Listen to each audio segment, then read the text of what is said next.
دلسوزیە و پارێزگاری لە یەکەتی گەل و خاکی کوردستانی عێراق بکەم و ڕێز لە یاسا ڕەچاوکرەوەکان بگرم.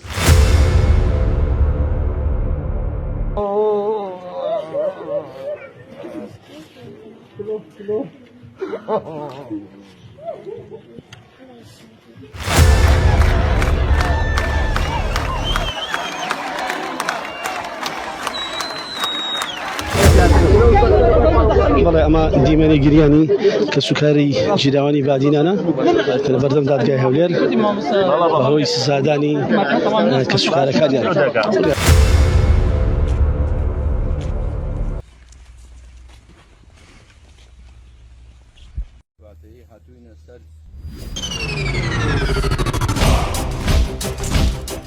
ئێمە هەر لە سەرەتاوە و لە کارنامەی کابینەی نوێمدا ئاماژەمان بە ڕۆڵی گرنگی پەرلەمان کردووە بۆ بە دوواداچوونی کارەکانی حکوومەت و هەماهەنگی و هاوسەنگی و بەرپرسیارەتی هاوبەش.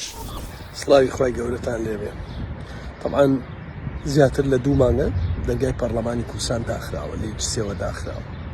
33 ئاداش ڕۆشتەوە بۆ حکوومەت تا ئێستا جوابیان نەداوەتەوە لەسەر دانیشتن لەسەر دۆسیەی نەوت. تەوەری یەکەم پرۆسەی چاکسازی. وەک ئاگادارن چاکسازی بەشێکی گرنگی کارنامەی کابینەی نوێمە.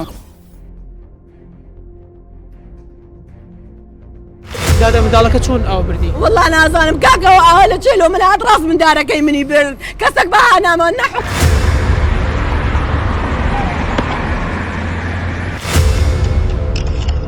کارەباکە جوانە کارەباکە جوانە